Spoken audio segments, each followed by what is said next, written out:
বাংলাদেশে আরেকটি গণ অভ্যুত্থান হতে যাচ্ছে, যে গণ অভ্যুত্থানে থাকবে এই বাংলাদেশের আপামর জনতা, থাকবে কৃষক, থাকবে শ্রমিক, থাকবে ছাত্র, থাকবে রিক্সা চালক, থাকবে অটো চালক, থাকবে আপনার পুলিশ সদস্য, থাকবে সেনাবাহিনীর সদস্য এবং থাকবে সর্বস্তরের চাকরিজীবী, বেসরকারি এবং সরকারি।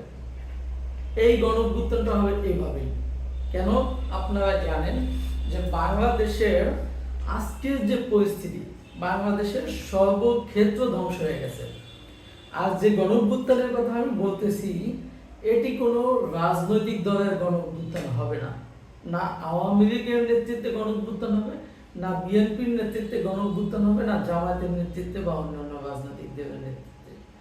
এখানে নেতৃত্ব দেবে এই বাংলাদেশে যারা জন্মগ্রহণ করেছে, এই বাংলাদেশের আপামর জনতা, সে সর্বস্তরের মানুষ। কেন দিবে?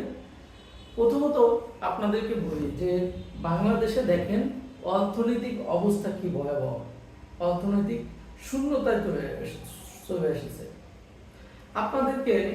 আপনারা দেখবেন যে ব্যাংক খাত, শেয়ার মার্কেট সব জায়গায় ধ্বংস হয়ে গেছে। শ্রমিকরা কেন আসবে? দেখেন দিনমজুর যারা, গার্মেন্টস শ্রমিক যারা, প্রায় হাজার হাজার শ্রমিক কলকারখানা বন্ধ হয়ে আজকে হাজার হাজার মানুষ অনাহারে ভুগতেছে। আজকে আপনার রিক্সা চালকদের রিক্সা ভেঙে ফেলতেছে, আজকে অটো চালকদের অটো ভেঙে ফেলতেছে, আজকে সরকারি চাকরিজীবীদের চাকরি চলে যাচ্ছে, আজকে সেনাবাহিনীর মধ্যে দেশের সার্বভৌমত্ব রক্ষা নিয়ে একটা আপনার দোটানা চলতেছে এবং উত্তেজনা চলতেছে এবং সেনাবাহিনীকে বারবার কিন্তু অপমানিত করা হচ্ছে।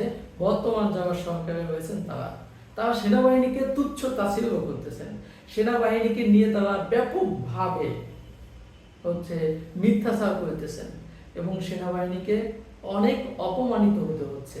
তারপর বাংলাদেশ সেনাবাহিনী তাদের গর্বের সহিত তারা বাংলাদেশের সার্বভৌমত্ব রক্ষার জন্য এবং বাংলাদেশে যাতে আর একটা বিশৃঙ্খলা না সৃষ্টি হয় সেজন্য তারা চেষ্টা চালিয়েছেন। কিন্তু আদৌ কি সেই চেষ্টা কাজে এসেছে বা সেই মনোনয়ন কি আজও সেনাবাহিনী পেয়েছে? আজকে সেনাবাহিনী যদি আজকে ইরাকে ফিরে যায়, আপনি জানেন যে সেনাপ্রধান বর্তমান কয়েকদিন আগে একটা কথা বলেছেন যে খুব শীঘ্রই তারা ইরাকে ফিরে যাবেন। অর্থাৎ সেনাবাহিনী যখন ইরাকে ফিরে যাবেন, আপনারা জানেন যে পুলিশ প্রশাসন কিন্তু এমনি আইন শৃঙ্খলা পরিস্থিতি ঠিক করতে পারতেছে না। তাদের মনোবল একবারেই নষ্ট হয়ে গেছে, কারণ তাদের অনেক সহযোগী ভাইকে বা সহযোদ্ধা ভাইকে হত্যা করা হয়েছে নির্মমভাবে। তাদের থানায় যেভাবে আগুন দিয়ে পুড়িয়ে মারা হয়েছে এবং তাদের অস্ত্র যেভাবে লুটপাট করা হয়েছে, তাতে তাদের মনোবল একবারে শূন্য কোঠায় আছে। তো এই যে যারা এখন অবৈধ দখলদার সরকার রয়েছেন, তাদের কিন্তু আসলে পালাবার কিন্তু কোনো পথই নাই, কারণ তারা রাজনৈতিক দলগুলোকে না সন্তুষ্ট করতে পারতেছে, না দেশের জনগণকে সন্তুষ্ট করতে পারতেছে, না দেশে যারা সরকারি চাকরিজীবী আমরা রয়েছেন তাদেরকে সন্তুষ্ট রাখতে পেরেছেন। তারা সব জায়গায় অসন্তুষ্টির সৃষ্টি করেছেন এবং বাংলাদেশে একটা বিস্ফোরণ খুব অল্প সময়ের মধ্যে হবে, এটা আমি নিশ্চিত আপনাদেরকে বলে দিতে চাই এবং খুব তাড়াতাড়ি এটা আপনারা পাবেন। সবাই ভালো থাকেন, সুস্থ থাকেন। আল্লাহ হাফেজ।